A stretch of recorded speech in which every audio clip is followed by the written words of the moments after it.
Good evening, students. This is Ashok Kumar, your JW Maths trainer. Welcome to Maths with AK46. இன்னைக்கு increasing and decreasing function எப்படி solve பண்றது learn பண்ணிக்கலாம். First question பாருங்க. Let the function f of x is equal to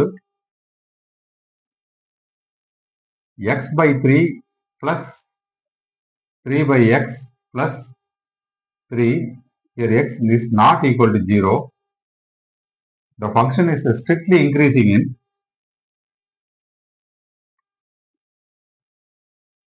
the given interval minus infinity to alpha 1 union alpha 2 to infinity and strictly decreasing in alpha 3 comma alpha 4 union alpha 4 comma alpha 5. Then what we have to find is summation of alpha I square. Here I takes the value from 1 to 5. இதான் நம்ம find out பண்ண வேண்டிய answer. ஓகேவா? First strictly increasing அந்த strictly decreasing எந்த interval இருக்குன்றதை நம்ம first check பண்ணிடலாம். இதுக்காக ஃபர்ஸ்ட் ஒன்லி ஒன் டைம் நீங்க டிஃபரன்ஷியேட் பண்ண வேண்டியிருக்கும். F dash of X X by 3 நீங்க டிஃபரன்ஷியேட் பண்ணா you will get 1 by 3. 3 by x பண்ணீங்கன்னா minus 3 by x square plus 3 பண்ணீங்கன்னா 0. ஃபர்ஸ்ட் டைம் டிஃபரன்ஷியேஷன் கம்ப்ளீட் ஆன உடனே 0 இமீடியட்டா அசைன் பண்ணிடுங்க. Minus 3 by x square right hand சைடில் கொண்டு போயிட்டீங்கன்னா 1 by 3 equal to plus 3 by x square. Cross multiply x square into 1 is x square. 3 into 3 is 9. Then x equal to plus or minus 3. The plus or minus 3 வச்சு நம்ம 3 intervals form பண்ண முடியும். First interval minus infinity to minus 3. Another interval minus 3 to plus 3. The last interval 3 to infinity. இப்பே ஒரு விஷயம் நமக்கு தெரிஞ்சிச்சு பாருங்க. minus infinity to alpha 1. இங்க மைனஸ் இன்ஃபினிட்டி டு மைனஸ் 3 இருக்கு. ஆல்பா 1ஓட வேல்யூ டைரக்டாவே என்ன பண்ணலாம், மைனஸ் 3 நம்ம எடுத்துக்கலாம். So alpha 1 equal to minus 3. இந்த பிளேஸ் பாருங்க 3 டு இன்ஃபினிட்டி. இங்க ஆல்பா 2 டு இன்ஃபினிட்டி இருக்கு. ஸோ ஆல்பா 2ஓட வேல்யூ 3ன்னு எடுத்துக்கலாம். அப்போ இந்த பிளேஸ் மட்டும் தான் உங்களுக்கு டவுட்டா இருக்கு. இப்போ பாருங்க இந்த பிளேஸ்ல இதுதான் ரொம்ப ரொம்ப இம்பார்ட்டன்ட். இந்த மைனஸ் 3 டு பிளஸ் 3 இதுல எக்ஸாக்டா சென்டர் பிளேஸ்ல 0 இருக்கும். அந்த 0வை நீங்க ஃபர்ஸ்ட் டெரிவேட்டிவ்க்கு அசைன் பண்ணீங்கன்னா உங்களுக்கு அன்டிஃபைன் கிடைக்கும். அப்போ 0 மட்டும் நம்ம இந்த பிளேஸ்ல நெக்லெக்ட் பண்ணிடணும். X is not equal to 0 கொஸ்டின்லயும் அதை கொடுத்துருக்காங்க. அப்படின்னா இந்த இன்டர்வல் நம்ம அடுத்தது எப்படி எழுத முடியும், open interval minus 3 to 0 union 0 to plus 3 open இன்டர்வல்ல எழுத முடியும். இதை கொண்டு போய் இந்த alpha 3 comma alpha 4 alpha 4 comma alpha 5 கூட கம்பைன் பண்ணீங்கன்னா alpha 3 equal to minus 3 alpha 4 equal to 0 alpha 5 equal to plus 3 வரும். ரைட்டா பாருங்க, பிளஸ் மைனஸ் தான் செக் பண்ண வேண்டியதே கிடையாது. அந்த இன்டர்வலை வச்சு நீங்க கம்பேரிங் பண்ணாலே போதும். இப்போ நமக்கு என்ன வேல்யூ கிடைச்சிருக்கு பாருங்க, summation of alpha I whole square. That means alpha 1 square plus alpha 2 square so on alpha 5 square. ஒவ்வொரு வேல்யூ ஸ்கொயர் பண்ணி ஆட் பண்ணணும். ஸோ பாருங்க மைனஸ் 3 ஸ்கொயர் பண்ணா 9, ஆல்பா 2 ஸ்கொயர் பண்ணாலும் 9, ஆல்பா 3 9 கொடுக்கும், ஆல்பா 4 0 நெக்லெக்டட், alpha 5 ஸ்கொயர் பண்ணாலும் 9. 4 times 9 ஆட் பண்ணீங்கன்னா you will get 36. 36 is the answer. That's all. Increasing and decreasing functionல one more question பாருங்க. Let open interval 2, 3 the largest open interval in which f of x ஓட value 2 times log of x minus 2 minus x square plus ax plus 1 is strictly increasing னு சொல்லிருக்காங்க. So இந்த interval இன்க்ரீசிங்கா இருக்கு. And b comma c be the largest open interval in which g of x which is equal to x minus 1 whole cube into x plus 2 minus a whole square is strictly decreasing னு சொல்லிருக்காங்க. ஆக்சுவலா நம்ம find out பண்ண வேண்டியது 100 times a plus b minus c. இதான் question. இப்போ f of x start பண்ணிக்கலாமா? First let me find out f dash of x.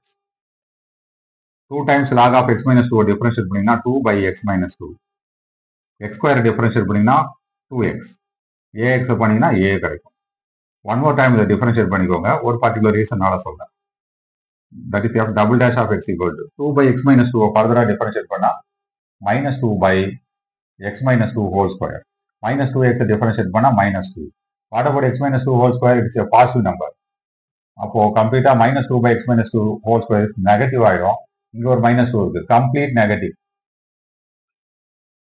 ஒரு டிஃபரன்ஷியபிள் ஃபங்க்ஷன் நெகட்டிவா இருந்தா அதனுடைய ப்ரீவியஸ் ஒன் என்னவா இருக்கும்னா ஸ்ட்ரிக்ட்லி டிக்ரீசிங்கா இருக்கும்.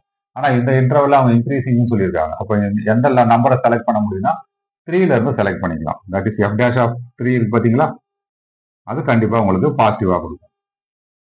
What is f'(3)? 2/3 - 2 is 1, 2னு எழுத முடியும்.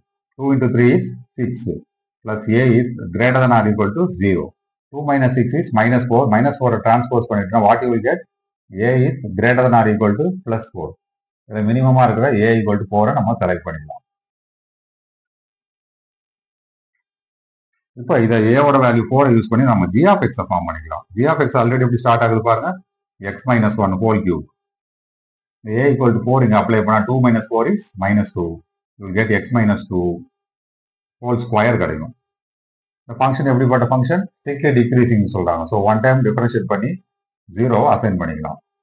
First time differentiation x - 1 whole கியூபை ஃபிக்ஸ் பண்ணிக்கோங்க. ப்ராடக்ட் ரூல் அப்ளை பண்ண போறேன். x - 2 ஹோல் ஸ்கொயர் டிஃபரன்ஷியேட் பண்ணீங்கன்னா 2 times x - 2 பிளஸ் இப்போ x - 2 ஹோல் ஸ்கொயரை ஃபிக்ஸ் பண்ணிக்கோங்க. x - 1 ஹோல் கியூபை டிஃபரன்ஷியேட் பண்ணீங்கன்னா 3 times x - 1 ஹோல் ஸ்கொயர். ரைட்டா? ஒன்ஸ் டிஃபரன்ஷியேஷன் கம்ப்ளீட் ஆனோடனே ஈக்குவல் டு 0 போட்டுக்கோங்க. இப்போ காமன் ஃபேக்டரா என்ன இருக்கு பாருங்க, x - 1 ஹோல் ஸ்கொயர் காமனா இருக்கு, x - 2 காமனா இருக்கு. So x - 1 whole square, x - 2 common. Balance என்ன இருக்கு பாருங்க, 2 times x - 1 that is 2x - 2.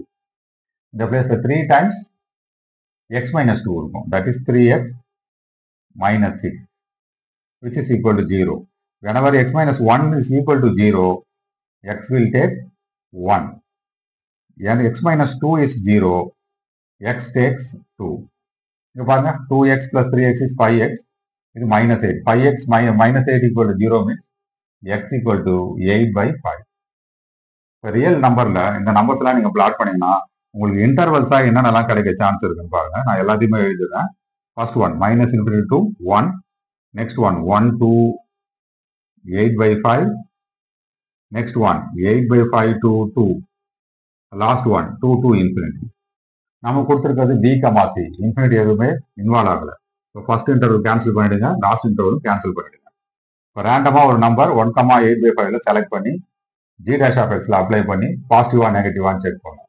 அதே போல 8/5, 2ல நீங்க அப்ளை பண்ணி செக் பண்ணணும். அப்படி செக் பண்ணதுல 8/5 in 8/5, 2ல g' of x completely நெகட்டிவா இருக்கு. That means what? இந்த இன்டர்வல்ல டிக்ரீசிங் ஃபங்க்ஷனா இருக்கும். ஆல்ரெடி b, cல தான் ஸ்ட்ரிக்ட்லி டிக்ரீசிங். அப்போ b equal to 8/5, c equal to 2. So b equal to 8/5, c equal to 2. இதை ஹைலைட் பண்ணிக்கலாமா? Now let me come to the final question. 100 times a plus b. What is a? A is 4, b is 8/5, c is -2. ரைட்டா? இப்போ பாருங்க 4 - 2 is 2. 2 into 100 is 200. 100 into 8/5, 160. So final result is 360. That's all. Increasing and decreasing function the third question. Statement formula கொடுத்திருக்காங்க. First one பாருங்க, f of x equal to cos x minus x plus 1. What about x? X can be any real number. Statement 1 என்ன சொல்லியிருக்காங்க பாருங்க, whenever f of x is equal to 0 or only one value of x in 0, 5. Only one value of x in 0, 5. நீ check பண்ணது ரொம்ப simple. f of x க்கு 0, இந்த இன்டர்வல்ல only one value தான் இருக்கா அப்படின்னா ஒன் டைம் டிஃபரன்ஷியேட் பண்ணுங்க. Strictly increasing இல்ல ஸ்ட்ரிக்ட்லி டிக்ரீசிங்னு கண்டுபிடிங்க. இந்த இன்டர்வல்ல அது ஸ்ட்ரிக்ட்லி இன்க்ரீசிங் இருந்தாலும் சரி, டிக்ரீசிங் இருந்தாலும் சரி, இந்த ஃபங்க்ஷனுக்கு ஒன்லி ஒன் வேல்யூ தான் கிடைக்கும். ஒன் டைம் டிஃபரன்ஷியேட் பண்ணிடலாமா? f' of x equal to cos x differentiate பண்ணா -sin x, -x பண்ணீங்கன்னா -1. ரைட்டா? ரேண்டமா இந்த டிகிரிலேருந்து ஏதாவது ஒரு வேல்யூ கொண்டு வந்து அப்ளை பண்ணு. நான் x equal to 5/6 அப்ளை பண்ணிக்கிறேன். Now what is f dash of x? Minus sin 5/6 is 1/2. Already அங்கே ஒரு -1 இருக்கு. கிளியர்லி நெகட்டிவ் வருதா? What does it mean? இந்த இன்டர்வல்ல இந்த ஃபங்க்ஷன் டிக்ரீசிங்கா இருக்கு. டிக்ரீசிங் இருந்தாலும் சரி, இன்க்ரீசிங் இருந்தாலும் சரி, ஆட்டோமேட்டிக்கா ஒன்லி ஒன் வேல்யூ தான் கிடைக்கும். So statement 1 is true. இதனோட மீனிங் என்னன்றது நான் கிராஃப் மூலமா சொல்லி கொடுத்துறேன். X axis and Y axis. For எக்ஸாம்பிளுக்கு இந்த கர்வ் டிக்ரீசிங் கர்வ் இப்படி டிக்ரீஸ் ஆகிட்டே இருக்கு. ஜஸ்ட் இமேஜின் பண்ணிக்கோங்க. இப்படியே கம்ப்ளீட்டா டிக்ரீஸ் ஆகிட்டே இருக்கும்போது ஆட்டோமேட்டிக்கா எக்ஸ் ஆக்சிஸை ஒரே ஒரு பிளேஸ்ல மட்டும் தான் மீட் பண்ண முடியும். எக்ஸ் ஆக்சிஸ் அந்த கர்வ் எங்க கட் பண்ணுதோ தட் இஸ் இட் சொல்யூஷன். அப்போ ஒரே ஒரு சொல்யூஷன் தான் இருக்கும். இதே சப்போஸ் இந்த கர்வ் நீங்க இன்க்ரீசிங் கர்வா எடுத்தாலும் ஒரே பிளேஸ்ல தான் மீட் பண்ணணும். அப்படின்னா ஒன்லி ஒன் சொல்யூஷன் மட்டும் தான் எஃப் ஆஃப் எக்ஸ்க்கு இருக்கும். இதுதான் இந்த இன்க்ரீசிங் அண்ட் டிக்ரீசிங் கண்டிஷனை சொல்யூஷன் கண்டுபிடிக்கிறதுக்கும் நம்ம யூஸ் பண்ணிக்கலாம். Next statement 2. F of X is decreasing in 0,π/2 சொல்லியிருக்காங்க. அந்த இன்டர்வலுக்குள்ள 0,π/2 இதுல ரேண்டமா ஒரு நம்பரை செலக்ட் பண்ணிக்கோங்க. ஆல்ரெடி உங்களுக்கு 5/6 செலக்ட் பண்ணிருக்கேன். கரெக்டா? 5/6 எனக்கு என்ன வந்திருக்கு? F dash of X negative வந்திருக்கு. Negative means what? டிக்ரீசிங். அவங்க கொடுத்த அந்த விஷயம் கரெக்டா தான் இருக்கு. அப்புறம் ஒரு இன்டர்வல் கொடுத்துருக்காங்க. That is 5/2, π. That is second quadrant. Second குவாட்ரண்ட்ல சைன் என்னவா இருக்கும்? நேச்சுரலாவே பாசிட்டிவா தான் இருக்கும். ரைட்டா?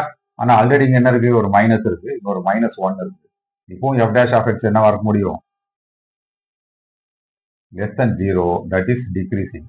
இந்த விஷயத்தை தான் நம்ம ஆல்ரெடி இங்க டிக்ரீசிங்னு வச்சு அது ஒரு function, decreasing function. So only one solution முடிவு பண்ணும். பட் இவங்க என்ன சொல்லியிருக்காங்க? க்ளோஸ் இன்டர்வல் 5/2, π இன்க்ரீசிங்கா இருக்கும்னு சொல்லியிருக்காங்க. பட் நமக்கு வந்து இருக்கிறது டிக்ரீசிங். ஸோ அதனால statement 2 is false. So conclusion, statement 1 is true, statement 2 is false. That's all. Increasing and decreasing function, one more question paranga, that is question number 4. F of x equal to x power x. It is a power function. Here x is greater than 0. Also the function is strictly increasing. So as usual நீங்க one time differentiate பண்ணோம். Power function ஆகவே ரெண்டு பக்கமும் log எடுத்துக்கோங்க. By taking y equal to x power x. Question y equal to x power x எடுத்து log எடுத்தீங்கன்னா log x equal to x into log x னு வரும். ரைட்டா? இதை டிஃபரன்ஷியேட் பண்ணீங்கன்னா log y 1/y into y dash. x log x differentiate பண்ணா 1 plus log x. இந்த y நீங்க டிரான்ஸ்போஸ் பண்ணிக்கோங்க. Now what you will get? dy by dx, which is nothing but f dash of x. f dash of x equal to x power x into 1 plus log x. Strictly increasing சொன்னா first derivative always எப்படி இருக்கும்? greater than 0 இருக்கும். equal to 0 கூட வராது. x power x வந்து ரொம்ப நல்லா தெரிஞ்ச ஒரு விஷயம். always பாசிட்டிவ் வரும். அப்போ 1 plus log x வேணா மேபி equal to 0 இருக்கலாம். ரைட்டா? அப்போ 1 plus log x equal to 0 எடுத்துக்குவோம்.